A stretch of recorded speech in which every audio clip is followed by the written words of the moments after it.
Finding a posture that is easeful.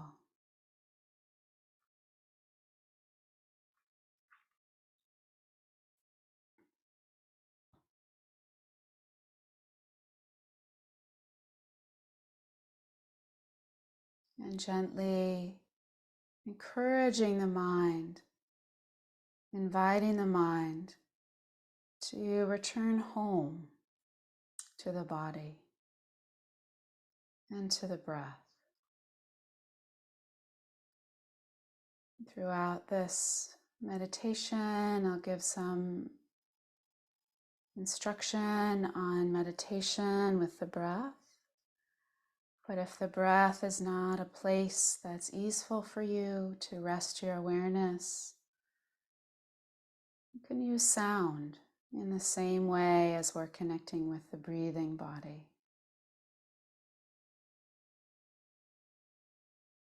So we have a sense of putting things down, letting things be, just for now. Just as we chanted to Kuan Yin, there's a sense of giving back all of the concerns and the worries, the plans, into this sacred mystery that is awareness, that is the knowing of your own heart, that is the listening.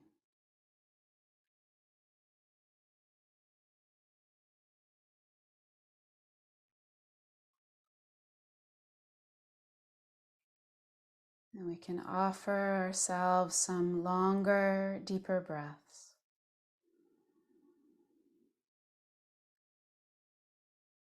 A sense of nourishing the body with the in-breath.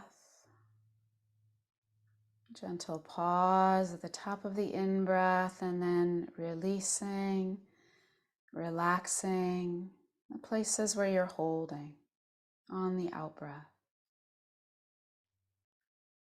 Allowing this long breath to beckon the mind, the attention, to receive, to align with this breathing body.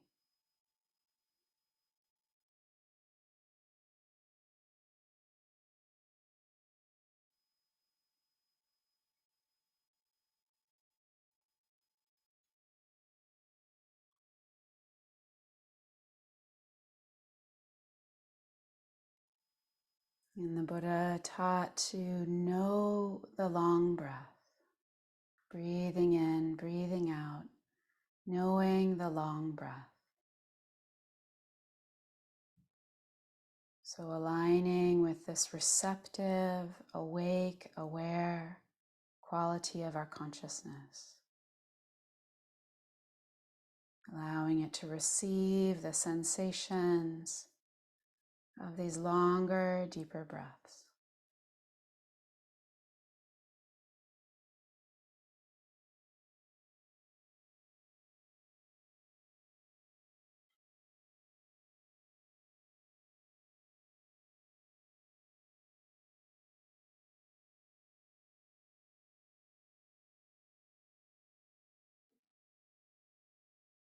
And as the body begins to settle, so we begin to relax, the breath might return to a natural rhythm. It's gentle breathing in and breathing out. What the Buddha called the short breath.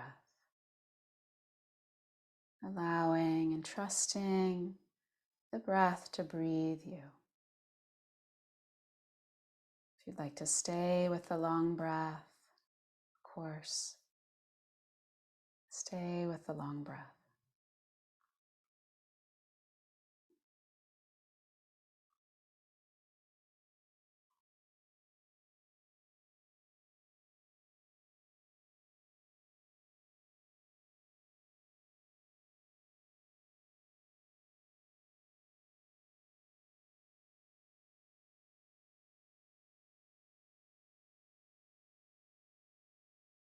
And as the awareness deepens, you might notice where there's the greatest ease in the body. You can feel the movement of the breath energy with the greatest ease. So that might be at the nostrils or in the belly.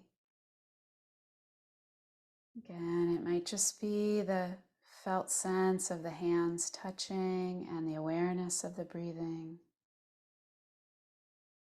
Allowing yourself to orient to ease.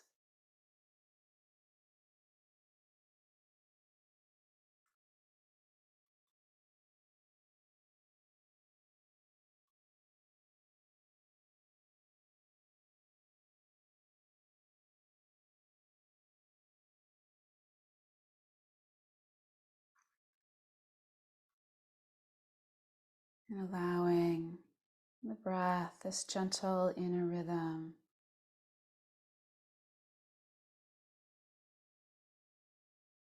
this realignment with what is most easeful, maybe even enjoyable, about sensing your breathing body.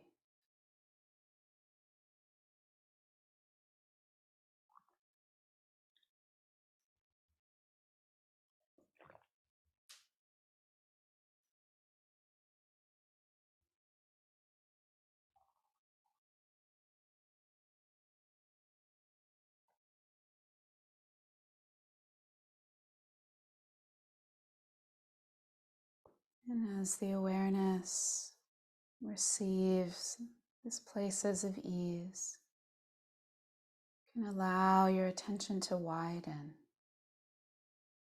like concentric circles, receiving the area around where the breathing is felt with ease. Little by little, incorporating the areas where there might be tension, where there might be gripping or holding. And again, inviting them into relaxation, into calming, on the rhythm of the in-breath and the out-breath.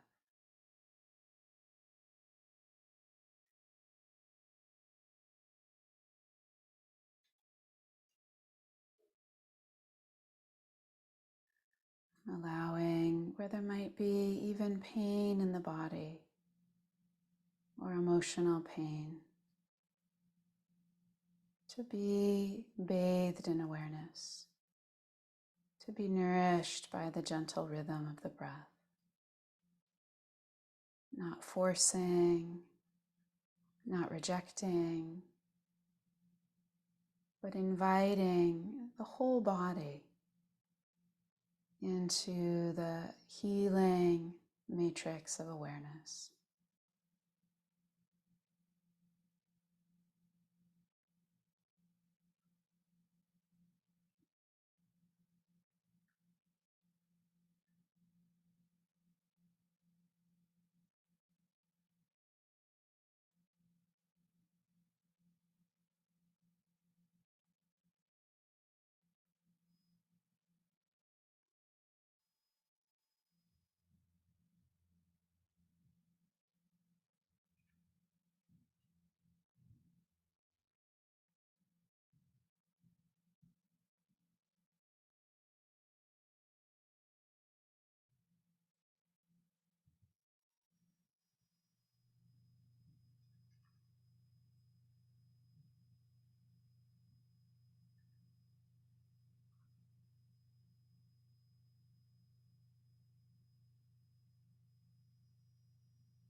And if the mind is busy, something strong arising,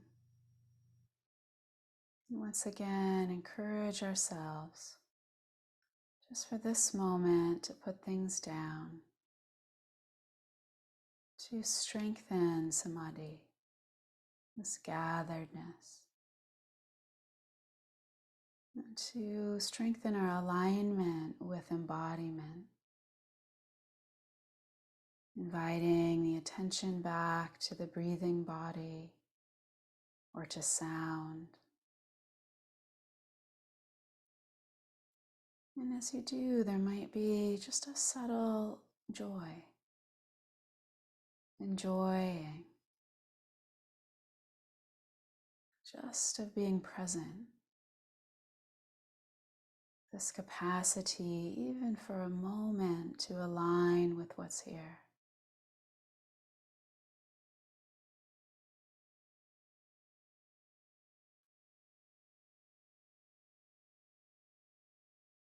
And with that joy, might allow for a more spacious awareness, receiving the body breathing, also receiving the pauses between the in-breath and the out-breath.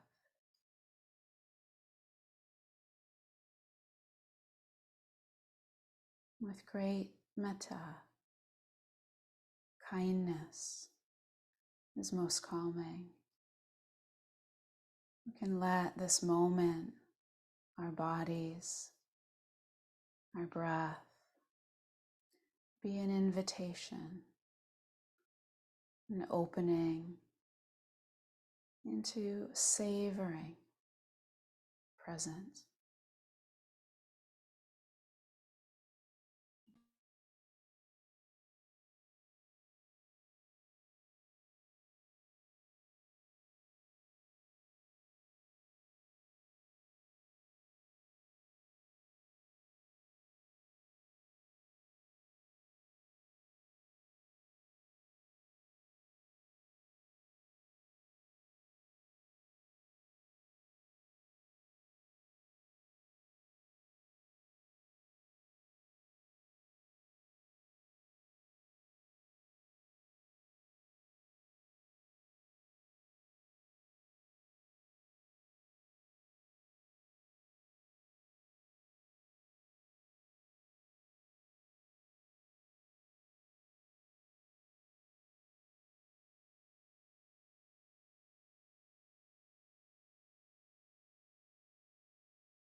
And if there's some gatheredness,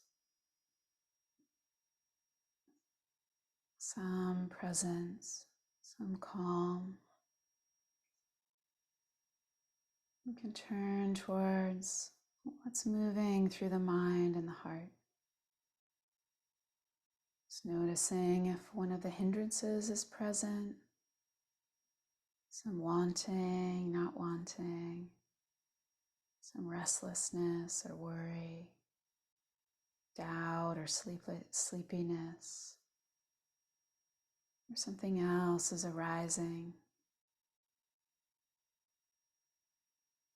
And we can again reconnect to how this is experienced in the body.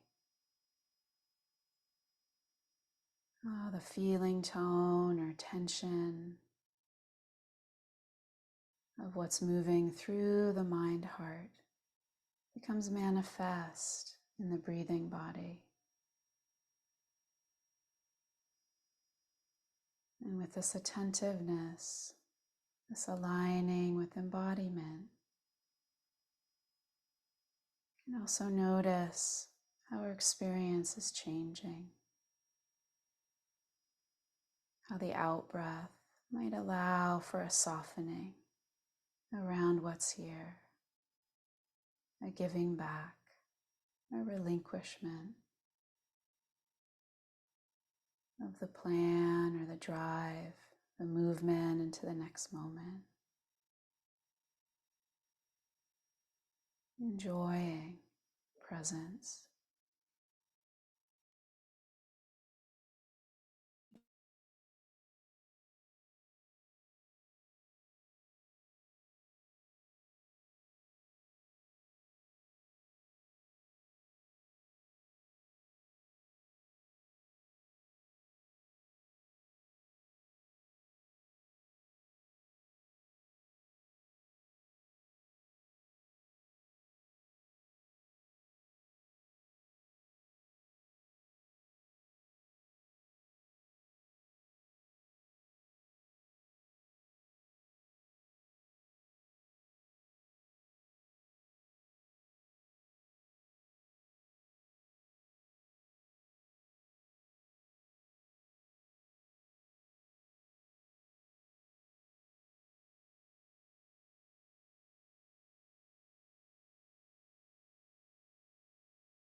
As the breath, the inhalation and exhalations come and go, the sounds arise and pass, thoughts, moods, emotions shifting and changing within the landscape of awareness, we can align with the knowing, with the listening heart. It might be helpful just to drop in a question. What remains? As the breath releases the end of the exhalation, or that moment when we notice that a thought has passed, what remains? Turning towards being sensitive to the knowing.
Thank you for your practice, for your awareness, for your effort. It makes a difference in this world, in this time that we're living in.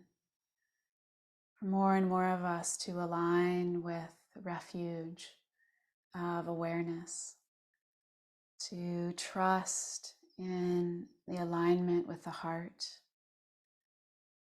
and also to come together to trust in the gathering. Sometimes when things are arising, we can have a tendency to isolate and to turn towards Sangha and to show up in the way that each one of you has done today and is doing right now. It's impactful. It changes you, it changes us, and it changes the field around us, whatever field you're going to be in today.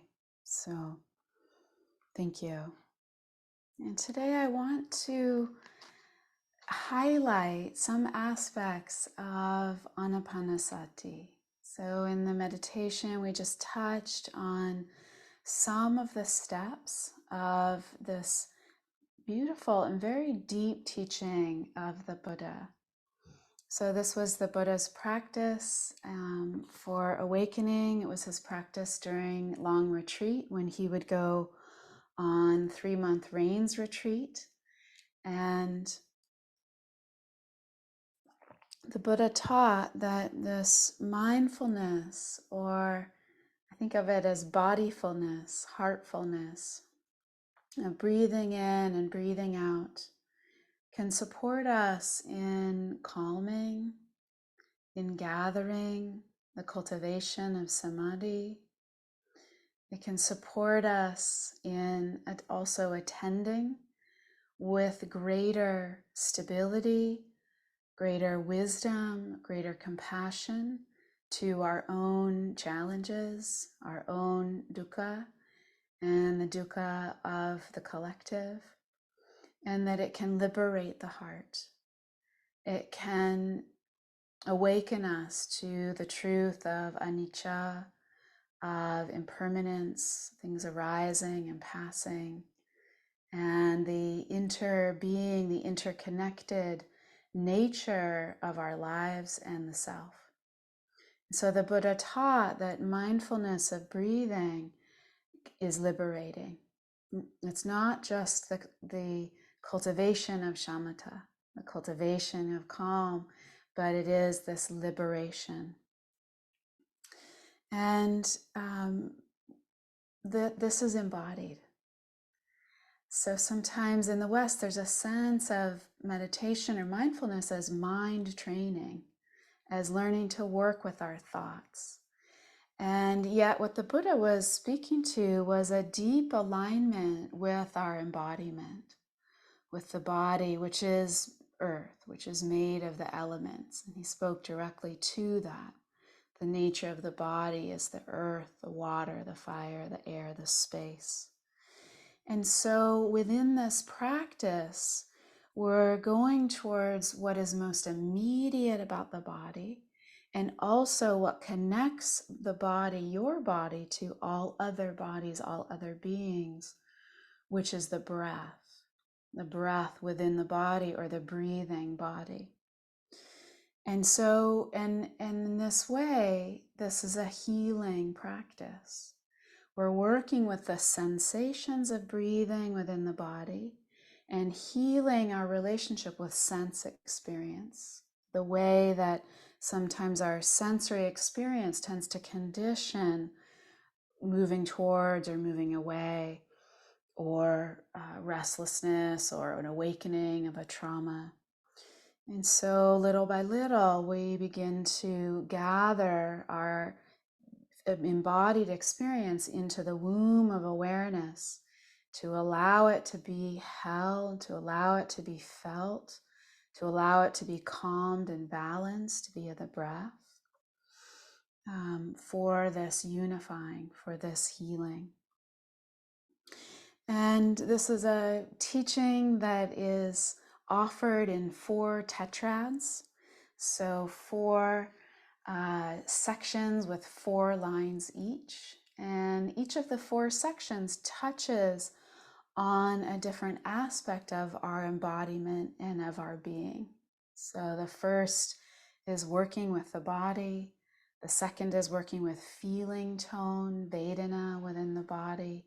The third tetrad is working with the mind and heart, the chitta. So what tends to condition the mind and heart, noticing that and allowing for the calming to release or at least lessen our the hold, the grip, our the way that we align with difficulty. So we allow this to the alignment with the breathing body to release what's moving through the mind and heart, to liberate the heart. And then the fourth section is really about Dhamma, about vipassana, so looking into the nature of our experience, the nature of how it is, with this stability, with this alignment with the body, with this ground of our being. And so I encourage you to deepen into this teaching, because we can't go into the whole thing today. And I'll offer a beautiful resource at the end that you might want to find, so that you can really deepen, because this practice for me has been a long practice and is an ongoing practice. But one aspect that I just really want to highlight today is that the Buddha really aligned awakening with wholesome pleasure.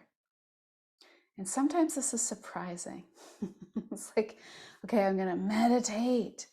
I'm going to do this thing. And I'm going to hunker down and focus and get the mind clear. And then I'm going to break through the hindrances.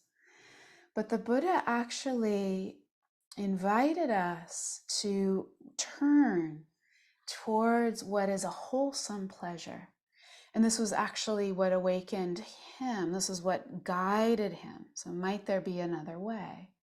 He was aligning with striving, with pushing, with trying to force the mind into enlightenment, and then had this childhood memory from his childhood of aligning with the wholesome pleasure of breathing and of withdrawing from the longing and the distress of the world, sitting under the rose apple tree. You might have heard the story.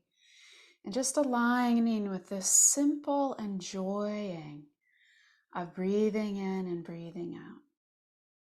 And so you might just notice that as I'm speaking, where is the pleasure now? And again, for some bodies, breathing is not pleasurable. Awareness of breathing is not pleasurable. So then just noticing sound, but enjoying the noticing, this capacity to be present. In my own practice, this was actually something that awakened my curiosity. Decades ago, I didn't have a strong meditation practice. I was more of a movement practitioner, but I heard a yoga teacher who was a long-time practitioner of Korean Buddhism, Jonathan Bore, and he said that he realized that it was more pleasurable to be present than to think, than to think the thoughts through. It's just more enjoyable. And I thought, wow, that's amazing. I wasn't thinking about enjoyment at all. I had a totally different idea about what meditation was. So it was just more fun to be aware, to be aligned. Because within that enjoying, there's a balancing of the nervous system. So as biological beings, we have a negativity bias. We are trained to scan for what's wrong, to anticipate what might happen next, to be concerned if we made a mistake in the past, we don't want to make that mistake again. And so, and this tends to condition tension, condition a sense of always looking for what might not be okay. And in truth, there's a lot that isn't okay. And I know some of you personally, there's a lot happening in your life that's hard, that's very, very hard. And so it's not that we ignore that. It's not that we push the world away or we try to seal ourselves off, but that we recognize that when there's more balance in the body, when we can breathe, when we can notice what's moving through the heart, when we can notice our reactivity and take a breath into that, then our response is wiser. So that's why Kuan Yin listening at ease to the sounds of the world, right? She's not listening with tension and striving. She's resting at ease, listening to the sounds of the world, and then responds from that deep resilience, from that deep listening. And so the Buddha brings meditation and breath and joy together in this one liberating teaching of the Anapanasati Sutta. So I want to just close this official time together. We will close at the top of the hour, and then a reminder that there will be time for discussion. And so I don't like to end with logistics, so we will end with a sharing of merit and one more chant. But I just want to put into the chat a resource that you might want to get. So Breathing Like a Buddha by Ajahn Sucitto. It's a beautiful book and it is free. So you can find it on Ajahn Sucitto's website, ajahn.sucitto.net, I believe it is, or .org. You could also order the book. It's free from abhayagiri.org. And I'll put that in the chat. Oops. And I'm also going to just put the link, because some of you have asked again for the donation link. So if you just joined via the Zoom link, encouraging you to offer dana for these teachings. So that link is in the chat. I'll also be offering a day-long on Anapanasati aligned with somatic movement and asana on March 11th. That's through Spirit Rock Meditation Center. And so in the spirit of enjoyment within the challenges of the world, we can all touch into the great compassion of our own hearts, the listening heart. And may the benefit of our time together extend out into the world, to those affected by the earthquake, those affected by violence of all kinds, those who are struggling, dealing with loss and grief. May our field, our collective field, be healing in some way. May it bless all beings, near and far. And let's close with the Om Mani Padme Hum. We'll chant it 3 times. Om Mani Padme Hum. Om Mani Padme Hum. Om Mani Padme Hum.